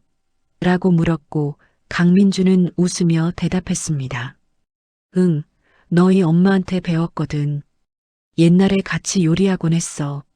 준혁은 그 말에 엄마의 모습이 떠올랐고 강민준 회장이 엄마와 함께 요리했던 시절이 궁금해졌습니다. 엄마가 요리 잘하셨어요? 준혁이 조심스럽게 물었고 강민주는 고개를 끄덕이며 눈시울을 붉혔습니다. 그럼 너희 엄마는 뭐든 잘했어. 요리도 잘하고 노래도 잘하고 특히 웃는 모습이 제일 예뻤지. 강민준의 목소리는 그리움으로 가득했고 준혁은 아버지가 진심으로 엄마를 사랑했다는 것을 느낄 수 있었습니다. 식탁에 음식이 차려졌고 삼겹살 구이와 된장찌개 그리고 여러 반찬들이 올라왔습니다. 지우는 눈을 반짝이며 와, 진짜 맛있겠다 라고 말했고 강민주는 지우의 그릇에 고기를 먼저 담아줬습니다. 많이 먹어, 우리 공주님. 지우는 환하게 웃으며 고기를 입에 넣었고 아빠, 맛있어요 라고 말했습니다. 그 말에 강민준의 눈에서 눈물이 흘렀고 지우가 자신을 아빠라고 부르는 것이 너무나 감격스러웠습니다. 준혁은 여전히 아빠라는 호칭이 어색했지만 천천히 익숙해지려고 노력했습니다. 식사를 하는 동안 강민주는 남매에게 과거 이야기를 들려줬고 엄마와 처음 만났던 날 함께 공부했던 도서관 그리고 캠퍼스를 걸으며 손을 잡았던 추억들을 이야기했습니다. 너희 엄마는 정말 특별한 사람이었어. 가난했지만 늘 밝게 웃었고 다른 사람을 도와주는 걸 좋아했지. 한 번은 길에서 다친 고양이를 발견하고는 동물병원까지 데려가서 치료해줬어. 자기 용돈을 다 써가면서 말이야. 강민준의 이야기를 듣는 동안 준혁은 엄마의 또 다른 모습을 알게 되었고 엄마가 얼마나 따뜻한 사람이었는지 새삼 깨달았습니다. 엄마가 그렇게 행복했어요? 준혁이 물었고 강민주는 고개를 끄덕이며 대답했습니다. 그래, 우리 함께 있을 때는 세상에서 제일 행복해 보였어. 나도 그랬고.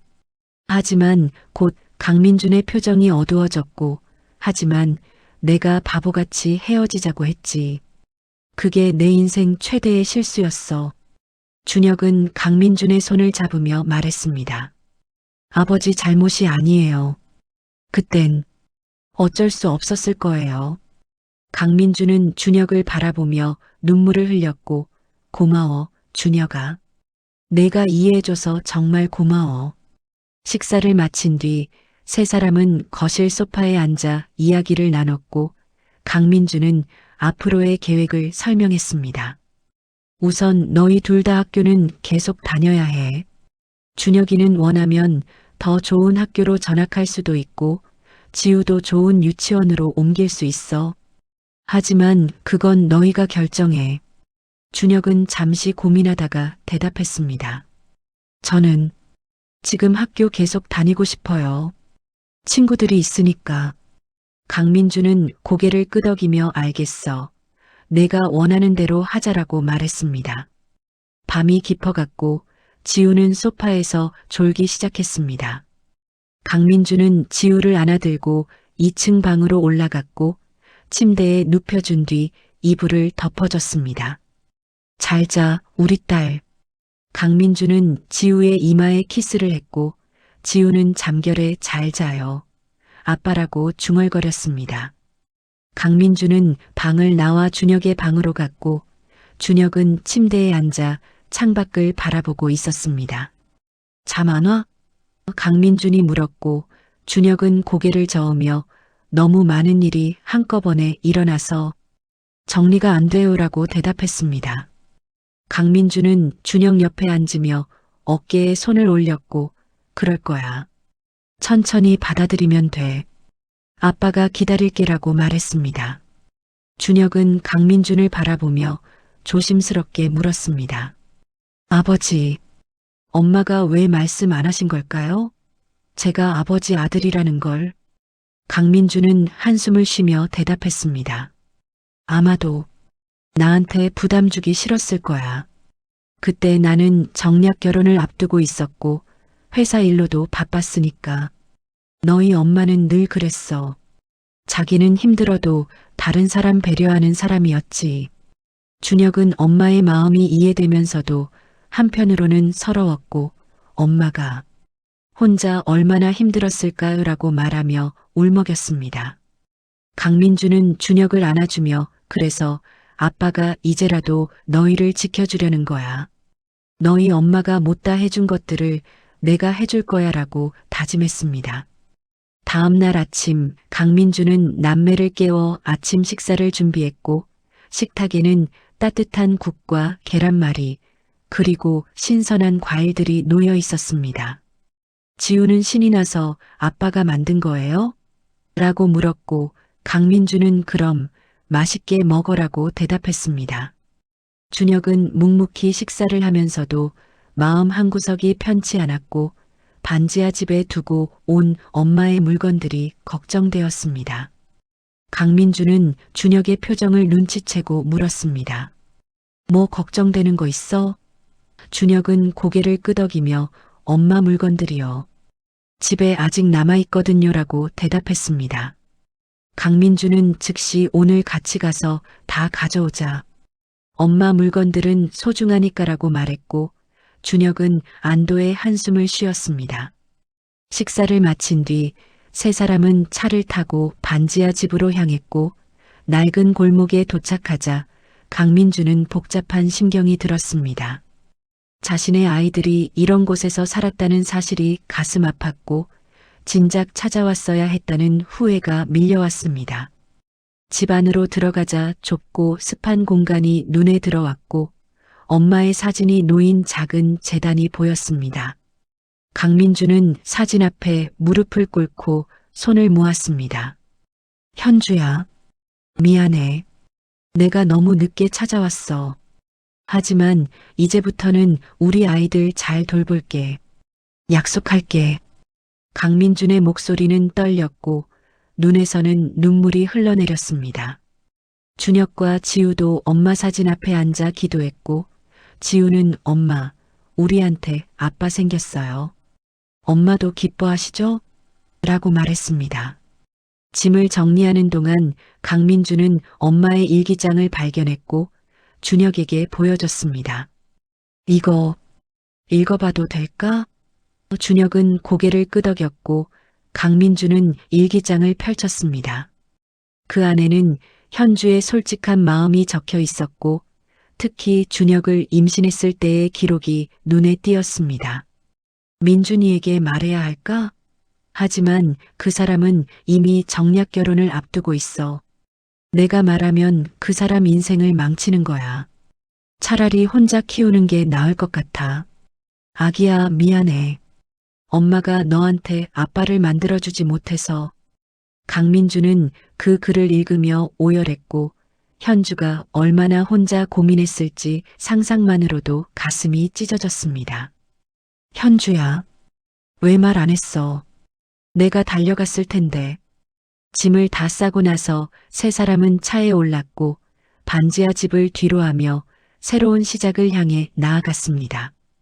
강민주는 백미러로 사라지는 골목을 바라보며 다짐했습니다.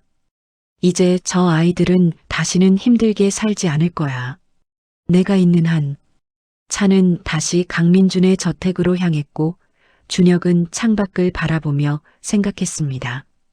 엄마, 저희 이제 괜찮을 것 같아요. 아빠가 지켜주실 거예요. 엄마도 하늘에서 편히 쉬세요. 지우는 오빠 무릎에서 잠들어 있었고 강민주는 백미러로 남매를 바라보며 미소를 지었습니다. 이제 진짜 가족이 시작된다는 확신이 들었고 앞으로는 절대 놓치지 않겠다고 마음먹었습니다. 석 달이 흘렀습니다.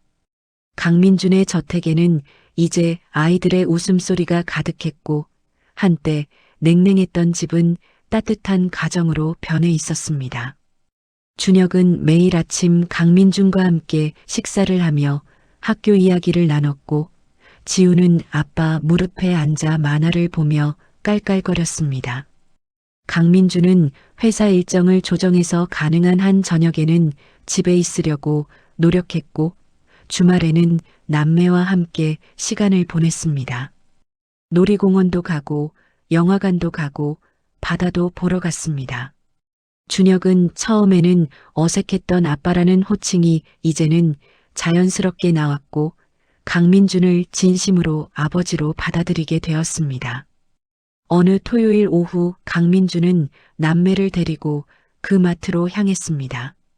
처음 만났던 그곳, 카드가 거절되고 준혁이 창피를 당했던 그 마트였습니다. 차에서 내리자 준혁은 그때의 기억이 떠올라 표정이 굳었고 강민준은 준혁의 어깨를 토닥이며 말했습니다. 괜찮아. 이제는 달라. 오늘은 우리가 당당하게 쇼핑하러 가는 거야. 지우는 아빠 손을 꽉 잡고 신이 나서 마트로 뛰어들어갔고 자동문이 열리며 시원한 바람이 세 사람을 맞이했습니다. 마트 안으로 들어서자 직원들이 강민준을 알아보고 인사했고 회장님, 어서 오십시오. 라는 목소리가 여기저기서 들렸습니다. 강민준은 손을 흔들며 인사를 받았지만 오늘은 회장으로 온 것이 아니라 아버지로 왔다는 것을 직원들도 눈치챘습니다.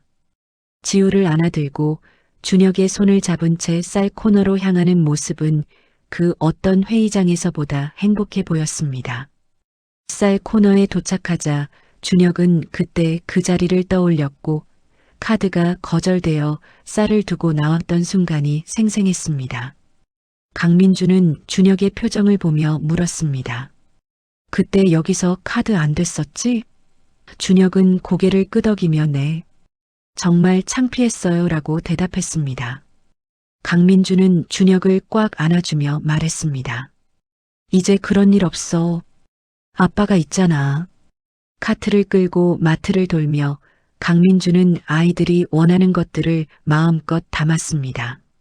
지우가 좋아하는 과자, 준혁이 먹고 싶어 했던 고기, 그리고 신선한 과일들이 카트에 가득 쌓였습니다. 지우는 아빠, 이것도 사도 돼요? 라고 물을 때마다 강민주는 그럼 우리 공주님이 원하는 건 다 사줘야지라고 대답했습니다. 준혁은 예전처럼 가격표를 확인하며 계산하는 습관이 남아 있었지만 이제는 그럴 필요가 없다는 것을 알고 있었습니다. 계산대로 향하는 길에 강민주는 우연히 계산원 수진과 마주쳤고 수진은 강민준과 남매를 보며 환하게 웃었습니다. 회장님, 그때 그 학생들이네요. 강민주는 고개를 끄덕이며 네, 이제 우리 가족이 됐어요 라고 대답했고 수진은 감격해하며 정말 다행이에요. 그때 제가 연락드린 보람이 있네요 라고 말했습니다. 준혁은 수진이 자신들을 도와줬다는 사실을 처음 알았고 깊이 인사하며 감사합니다라고 말했습니다. 수진은 손을 저으며 아니에요. 당연한 일했을 뿐이에요 라고 대답했지만 눈가에는 눈물이 맺혀 있었습니다. 계산대에서 바코드가 찍히기 시작했고 이번에는 거절 소리 없이 매끄럽게 진행되었습니다. 총 금액이 나왔고 강민주는 카드를 내밀었습니다. 승인되었습니다. 그 소리를 듣는 순간 준혁은 석 달 전의 기억과 대비되며 가슴이 뭉클해졌습니다. 계산을 마치고 마트 밖으로 나오는데 경비 아저씨 박철수가 다가왔습니다. 회장님, 그때 제가 학생한테 심하게 말한 것 같아서 죄송합니다. 박철수는 고개를 숙이며 사과했고 강민주는 웃으며 괜찮아요. 당시 상황에서 그럴 수밖에 없었죠 라고 대답했습니다. 준혁도 괜찮습니다 라고 말했고 박철수는 안도의 한숨을 쉬었습니다. 차에 짐을 싣고 난 뒤 강민주는 남매에게 물었습니다. 저녁 뭐 먹고 싶어? 지우는 고기 라고 외쳤고 준혁은 아빠가 해주시는 요리면 다 좋아요라고 대답했습니다. 강민주는 흡족한 표정으로 그럼 오늘은 아빠가 특별 요리해줄게라고 말하며 차를 출발시켰습니다. 집으로 돌아오는 길에 강민주는 엄마 산소를 들르자고 제안했고 남매는 고개를 끄덕였습니다. 차는 조용한 공원 묘지로 향했고 석양이 지는 하늘 아래 현주의 묘지 앞에 세 사람이 섰습니다. 강민주는 무릎을 꿇고 손을 모았으며 준혁과 지우도 옆에 나란히 앉았습니다. 현주야, 나야. 우리 아이들 데리고 왔어. 강민준의 목소리는 떨렸고 눈에서는 눈물이 흘러내렸습니다. 미안해. 진작 찾아왔어야 했는데 너 혼자 힘들게 키우게 해서 정말 미안해. 강민주는 한참을 울다가 천천히 말을 이었습니다. 하지만 이제 걱정하지 마. 내가 우리 아이들 잘 돌볼게. 내가 못다 해준 사랑을 내가 2배로 줄게. 준혁도 엄마 묘지 앞에서 눈물을 흘리며 말했습니다. 엄마, 저희 이제 괜찮아요. 아빠가 생겼어요. 엄마가 보내주신 선물이죠? 지우는 엄마 사진에 꽃을 올리며 말했습니다. 엄마, 보고 싶어요. 하지만 우리 행복하게 살게요. 엄마도 하늘에서 지켜봐 주세요. 세 사람은 한참을 묘지 앞에 앉아 있었고 석양이 완전히 지고 어둠이 내릴 때까지 그 자리를 떠나지 않았습니다. 강민주는 현주의 묘비를 어루만지며 중얼거렸습니다. 사랑했어, 현주야. 지금도 사랑해. 그리고 평생 사랑할 거야. 바람이 불어왔고 마치 현주가 대답하는 것처럼 나뭇잎들이 바스락거렸습니다. 집으로 돌아온 뒤 강민주는 주방에서 정성껏 저녁을 준비했고 삼겹살에 된장찌개 그리고 여러 반찬들이 식탁에 올라왔습니다. 세 사람은 식탁에 둘러앉아 식사를 시작했고 지우는 아빠 진짜 맛있어요 라고 말하며 고기를 우적우적 씹었습니다. 강민주는 흐뭇한 표정으로 지우를 바라봤고 준혁에게도 고기를 더 올려줬습니다. 많이 먹어. 내가 든든해야 아빠도 안심이야. 준혁은 감사합니다. 아버지라고 대답하며 식사를 이어갔습니다. 식사를 마친 뒤 세 사람은 거실 소파에 나란히 앉아 TV를 봤고 지우는 아빠와 오빠 사이에 끼어 앉아 행복한 표정을 지었습니다. 강민주는 남매를 바라보며 생각했습니다. 이게 진짜 행복이구나. 돈도 명예도 아니고 사랑하는 사람들과 함께 있는 이 순간이 진짜 행복이야. 밤이 깊어갔고 지우는 아빠 무릎에서 잠들었습니다. 강민주는 지우를 조심스럽게 안아들고 2층 방으로 올라갔고 침대에 눕혀준 뒤 이불을 덮어줬습니다. 잘 자, 우리 공주님. 아빠가 항상 지켜줄게. 강민주는 지우의 이마에 키스를 하고 방을 나왔습니다. 복도에서 준혁과 마주쳤고 준혁은 아버지 감사합니다라고 말했습니다. 강민주는 준혁을 꽉 안아주며 대답했습니다. 아니야, 고마운 건 나야. 너희가 날 받아줘서. 다음 날 일요일 강민주는 남매를 데리고 회사로 향했습니다. 주말이라 직원들은 없었고 텅 빈 회장실에 세 사람만 있었습니다. 강민주는 자신의 책상에 앉아 남매를 바라보며 말했습니다. 준혁아, 지우야. 아빠가 이 모든 걸 너희한테 물려줄 거야. 이 회사도, 이 건물도 모든 것이 너희 거야. 준혁은 깜짝 놀라며 그럴 필요 없어요. 저희는 아버지와 함께 있는 것만으로도 충분해요라고 대답했습니다. 강민주는 웃으며 그래도 아빠는 너희한테 주고 싶어. 너희가 커서 행복하게 살았으면 좋겠어라고 말했습니다. 지우는 회장님 의자에 앉아 빙글빙글 돌며 즐거워했고 나 사장님 됐어 라고 외쳤습니다. 그 광경을 보며 강민주는 웃음을 터뜨렸고 준혁도 따라 웃었습니다. 창밖으로는 햇살이 쏟아져 들어왔고 세 사람의 그림자가 바닥에 나란히 놓여 있었습니다. 강민주는 창밖을 바라보며 중얼거렸습니다. 현주야, 보고 있지? 우리 가족 이렇게 잘 지내고 있어. 걱정하지 마. 준혁은 아버지 옆에 서서 함께 창밖을 바라봤고 엄마도 행복해 하실 거예요 라고 말했습니다.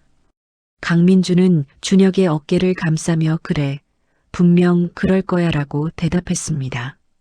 시간이 흘러 석 달 뒤 강민주는 정식으로 남매를 입양했고 법적으로도 완전한 가족이 되었습니다. 가족관계 증명서에 아버지 강민준, 아들 강준혁, 딸 강지우라고 적힌 것을 보며 강민주는 눈물을 흘렸습니다. 어느 토요일 오후 세 사람은 다시 그 마트로 향했습니다. 이제는 일상이 된 주말 장복이었고 강민주는 카트를 밀며 아이들과 함께 마트를 돌았습니다. 쌀 코너를 지나가며 준혁은 그때를 떠올렸고 이제는 그 기억이 아프지 않았습니다. 오히려 그 일이 있었기에 아버지를 만날 수 있었다고 생각했습니다.